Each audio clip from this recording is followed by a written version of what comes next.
Es fascinante observar cómo un palacio de estallidos de risa puede transformarse en un santuario de silencio. Louis de Funès, el genio que en su día hizo explotar de alegría a todo el hexágono, terminó su existencia resguardado tras las imponentes murallas de una propiedad ahora relegada al olvido de la historia. Fue en este refugio donde escapaba de la vorágine de la fama, cuidaba sus parterres con precisión maniática, redactaba cartas interminables y finalmente exhaló su último aliento. Pero, ¿qué ocurrió realmente más allá de esas puertas masivas? ¿Cómo pudo este artista adorado por millones, icono indiscutible del cine francés, legar un patrimonio tan exiguo, casi inexistente? Exploremos los secretos de la vida oculta de Louis de Funès, este hombre más allá de la risa, entre orígenes humildes, ascenso meteórico, retiros impenetrables, romances clandestinos, alertas cardíacas, gestión patrimonial caótica y un legado que aún genera polémicas en 2025, más de 4 décadas después de su partida.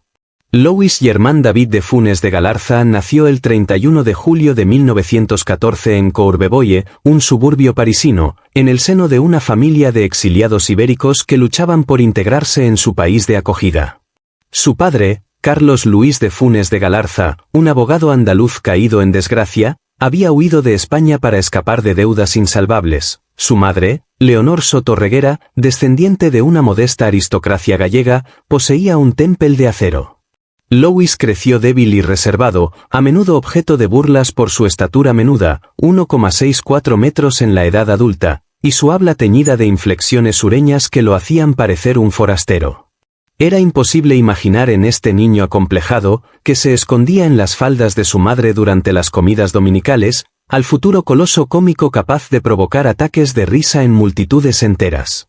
Sin embargo, estos tormentos infantiles forjaron la expresividad corporal que sería su sello, esas miradas desorbitadas, contorsiones extravagantes y movimientos bruscos que amplificaban los defectos humanos hasta lo grotesco. Sus primeros años, transcurridos en apartamentos estrechos entre las dos guerras mundiales, un oscuro 2 habitaciones en la Rue de Clignancourt, luego un minúsculo 3 habitaciones en Saint-Mandé, aguzaron su mirada penetrante sobre las mezquindades cotidianas, las vanidades burguesas, los absurdos sociales y las ansiedades irracionales. Todos los elementos que luego magnificaría en la pantalla con maestría inigualable, transformando al individuo común en una caricatura irresistible. A diferencia de muchas estrellas que se encienden precozmente, Louis esperó hasta los 40 para acceder a la luz. Durante la Segunda Guerra Mundial, reformado por fragilidad física, sobrevivió tocando las teclas de marfil en los cabarets brumosos de la capital, el Boeuf-sur-le-Toit, el Cabeau de la Huchette, caricaturizando a los clientes acomodados por unos billetes arrugados y un vaso de tinto. Anónimo y sin un céntimo, poseía no obstante un talento prodigioso para parodiar a su entorno, el dueño barrigudo, la camarera coqueta, el oficial teutón arrogante. Un atardecer de 1945, la providencia intervino. Al salir de la estación de metro Châtelet, chocó con el actor Daniel Helin, quien, atónito ante una parodia improvisada, le ofreció un papel menor en la Tentation de Barbizon. Esta coincidencia providencial selló su bautismo cinematográfico. Durante casi 2 décadas, vegetó como secundario, camarero por aquí, tendero por allá, oficinista histérico, ladrón torpe. Pero acaparaba cada plano con una vitalidad devoradora. Los críticos lo tildaban de excesivo, grosero, demasiado plebeyo para los archivos cinematográficos elitistas. El público, en cambio, discernía una verdad cruda, una cercanía visceral. A principios de los años 60, una Francia renacida, en pleno auge de los 30 gloriosos, se reveló madura para su ascenso. En 1963 obtuvo por fin el papel principal en Pouic. Al año siguiente estalló una tríada irresistible, Le Gendarme de Saint-Tropez, Fantomas, Le Corneau. En solo 6 meses de 1964 encadenó 3 triunfos que sumaron más de 20 millones de entradas. Una hazaña que ni Belmondo ni Delon igualaron nunca en tan poco tiempo. Lo que distinguía a de Funès era su rechazo deliberado a encarnar al héroe magnético o al seductor irresistible. Personificaba al jefecillo despótico, al padre atormentado, al burócrata quisquilloso que detestamos y que, sin embargo, nos refleja. Esas figuras eran temerosas, envidiosas, adictas a la dominación, pero siempre redimidas por un destello de humanidad conmovedora. El historiador Bertrand Dical lo bautizó como el Polichinela de la Francia contemporánea. Un ser de paradojas, medio dictador, medio niño. No nació estrella y nunca anheló la fama. Su sueño, confesó en una rara entrevista a Paris Match en 1970, se limitaba a destacar entre los secundarios. Ironía suprema, esa modestia lo catapultó al rango de mito. El único humorista francés desde Charlie Chaplin cuyas obras aún reúnen a 4 generaciones ante la pequeña pantalla, de los abuelos a los pequeños, cada temporada festiva en TF1 o France 2. A mediados de los años 70, Louis de Funès lo tenía todo: apoteosis pública, honorarios astronómicos, 7 cifras por producción y un cansancio abismal. Su solo nombre bastaba para llenar las salas y pulverizar récords de asistencia, pero en la intimidad anhelaba el aislamiento más radical. Tras 2 infartos graves en marzo de 1975, el primero en el plató de l'Île-aux-Lacuisse, el segundo días después en su domicilio, se le ordenó reinventar su existencia.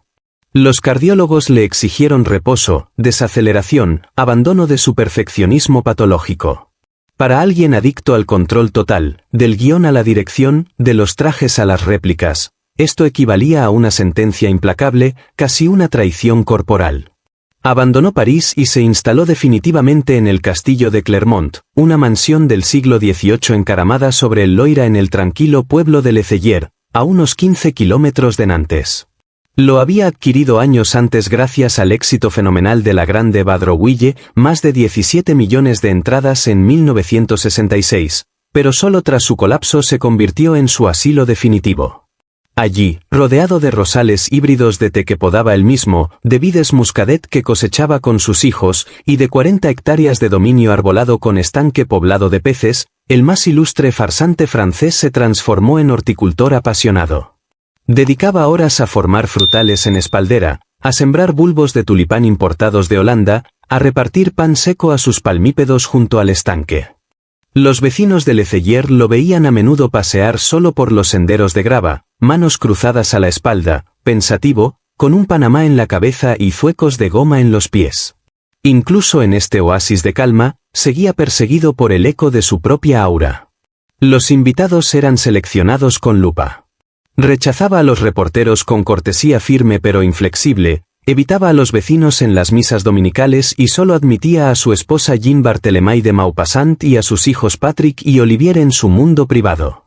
Jean, mujer resuelta, guardiana feroz y autoritaria, orquestaba cada faceta de su trayectoria, contratos, guiones, incluso la elección de las intérpretes femeninas para encarnar a su alter ego conyugal en pantalla. Fue ella quien impuso a Claude Gensac como pareja recurrente, por confianza absoluta. Tras las murallas de Clermont, la pareja proyectaba una armonía ejemplar, pero la verdad era más matizada. Jean regía la casa con rigor militar mientras Louis se evadía en el esfuerzo creativo, la fe, y más tarde, en un santuario clandestino. En los años 60, durante un evento radiofónico en la capital, conoció a Macha Beranger, joven locutora famosa por su empatía y magnetismo. Su conexión se transformó en una relación duradera, ardiente pero oculta.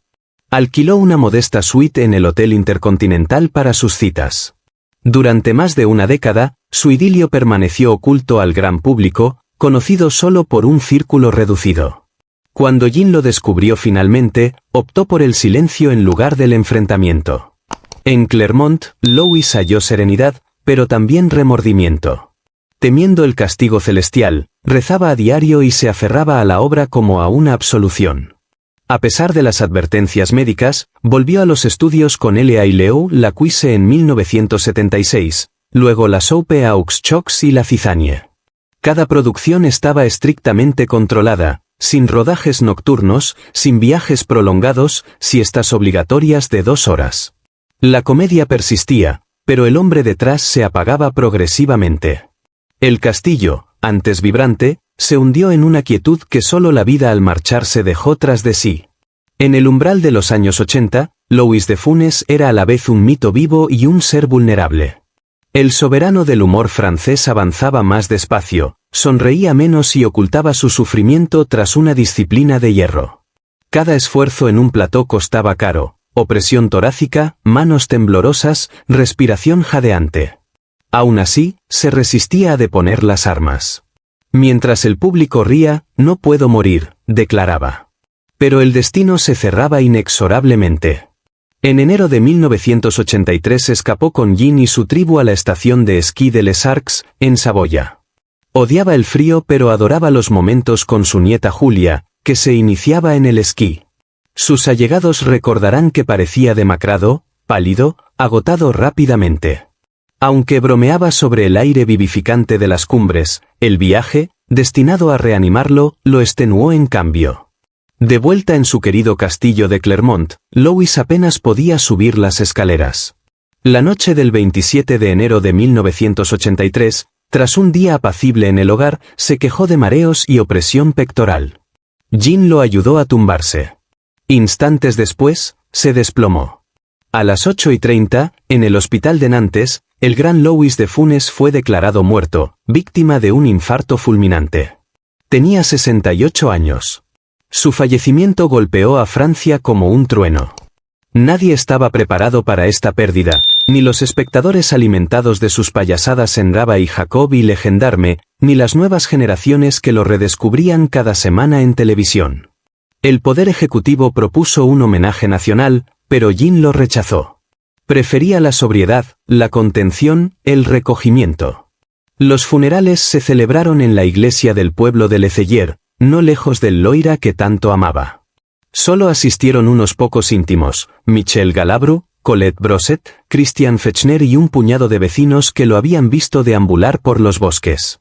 Sin cámaras, sin oraciones fúnebres, solo el murmullo de las plegarias y el tañido de las campanas. Fue inhumado en el modesto cementerio de Leceyer, dominando el valle del Loira. En su tumba, ningún epitafio grandioso, solo su nombre y las fechas de su trayectoria. Para Jean, era su voluntad, modestia, discreción, paz. Pero una persona nunca recibió la noticia a tiempo, su hijo mayor Daniel, fruto de su primera unión con Germaine Caroller. Excluido del ámbito familiar desde hacía lustros, Daniel se enteró por la radio. Ni invitado al funeral, ni mencionado en el testamento. No me dejó nada, ni una palabra, ni una moneda, ni siquiera un adiós. Pero sobreviví. Construí mi vida, confesaría más tarde.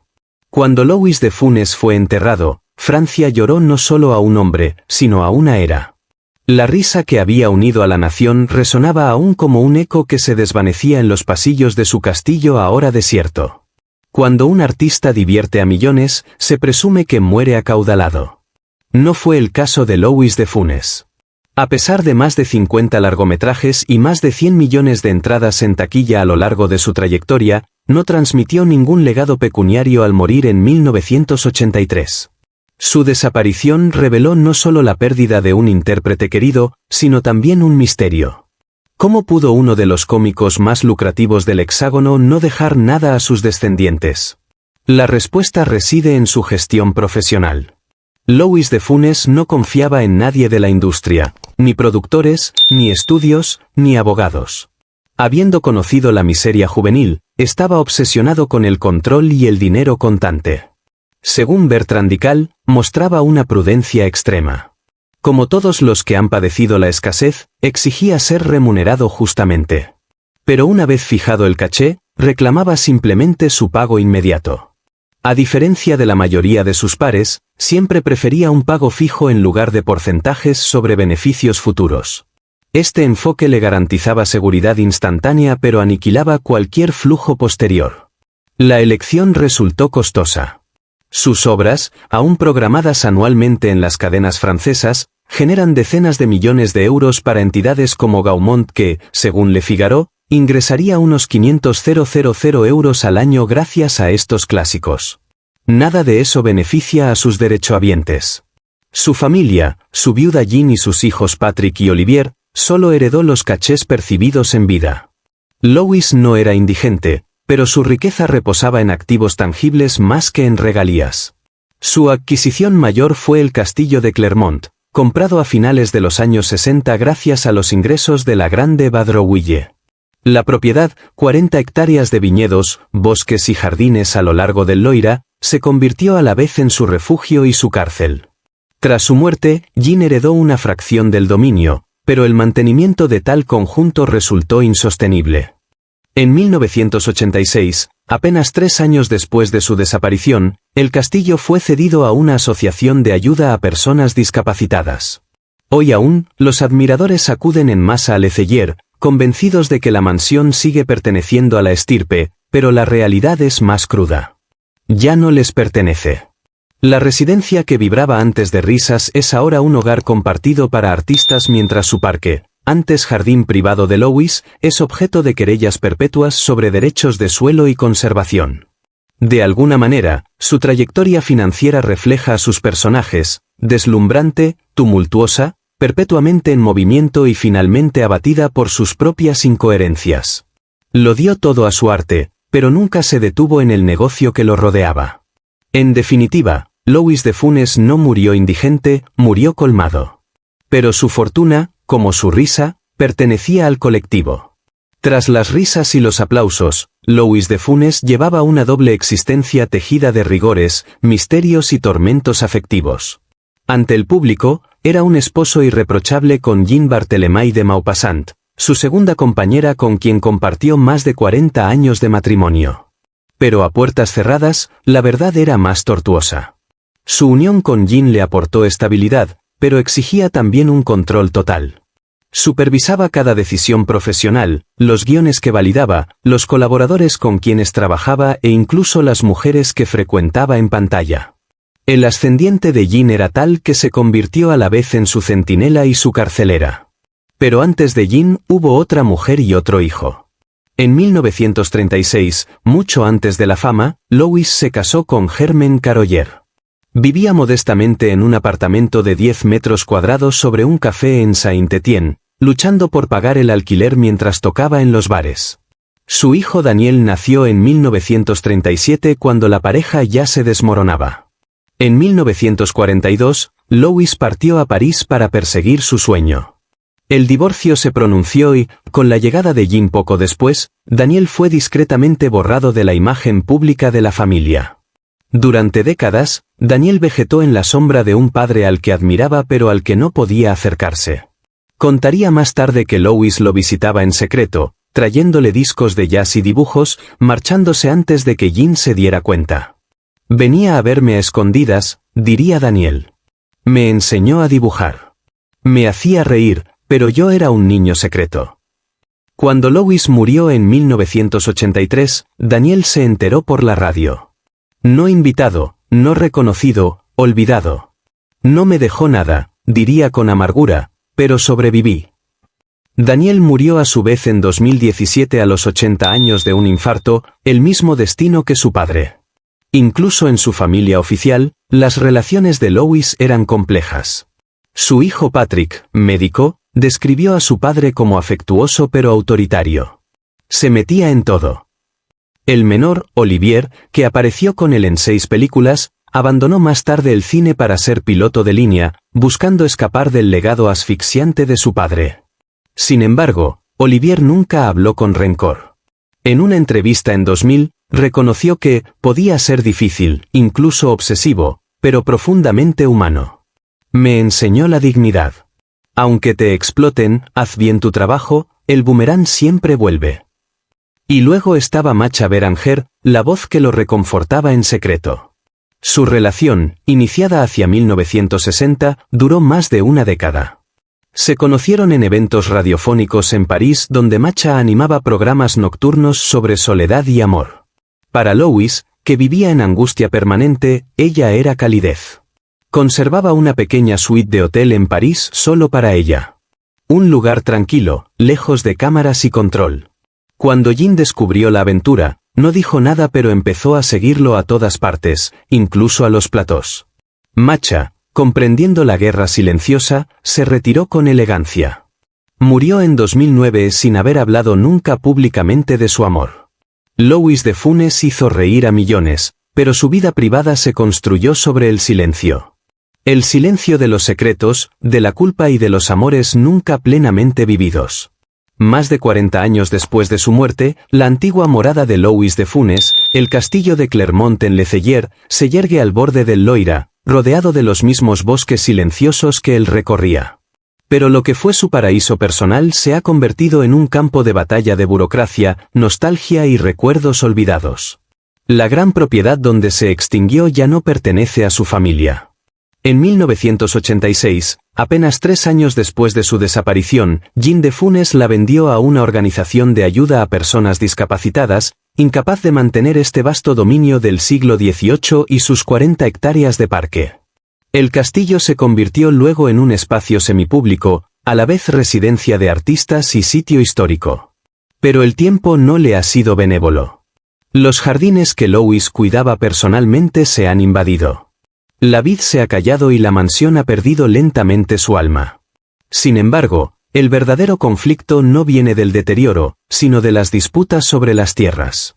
En 2024, el vasto parque arbolado que rodea el dominio, antes el refugio más íntimo de Louis, fue puesto repentinamente a la venta por su propietario. Los habitantes temieron que se privatizara y cerrara. El rumor de una granja de caballos o incluso un complejo de lujo provocó la ira en Letellier, una comuna de apenas 4.000 habitantes. Asociaciones como Regard Nature y Sur les Traces de Louis de Funès, creada en su honor, movilizaron a miles de residentes para protestar, cartas, peticiones, llamamientos. Exigieron que el terreno siguiera siendo accesible al público. Para ellos, no era solo un parque, era un pedazo de historia viva, la última huella de un hombre que tanto hizo reír a Francia. Al fin y al cabo, él nos dejaba pasear allí para coger flores, recuerda Marilene David, una de las militantes. A finales de 2024, la Safer de Space de la Loire, respaldada por WWF y el Conservatorio de Espacios Naturales, intervino para precomprar la venta por 1,2 millones de euros, prometiendo preservar la biodiversidad del sitio y mantenerlo abierto. Pero incluso esta victoria tuvo complicaciones. El comprador inicial impugnó la precompra ante los tribunales, añadiendo un nuevo capítulo de incertidumbre. Hoy, el futuro del parque sigue indeciso. Agricultores, viticultores y ecologistas quieren todos encontrar su lugar. Lo que debería haber sido un legado apacible sigue dividiendo, como si el propio espíritu de Louis, eterno perfeccionista, se negara aún a descansar en paz. Sin embargo, a pesar de todo este tumulto, su presencia no ha desaparecido. Sus películas, La Grande Vadrouille, Raba y Jacob, L.A. Leu la Cuisse, Legendarme, se emiten cada año, atrayendo a millones de telespectadores. Su rostro, sus gestos, su voz forman parte de la memoria colectiva francesa. Bertrand Dical dijo un día, pongan a 4 generaciones delante de una película de Louis de Funès y todas reirán juntas. Tal vez sea ese el mayor legado que dejó. No el dinero ni la propiedad, sino la unidad, la risa compartida entre abuelos y nietos. Más de 40 años después de su muerte, la casa donde Louis de Funès vivió y murió aún resuena con su espíritu. A veces apaciguado, a veces atormentado. Su fortuna se evaporó, su castillo cambió de manos, pero su risa sigue viva en cada hogar que continúa viéndolo hoy. ¿Creen que Louis de Funès se preocupaba más por dejar una riqueza material o por legar la alegría? Díganlo en los comentarios. Y si desean descubrir más historias desconocidas de leyendas del cine, no olviden dar un pulgar arriba, compartir y suscribirse, porque detrás de cada sonrisa hay una historia que merece ser contada.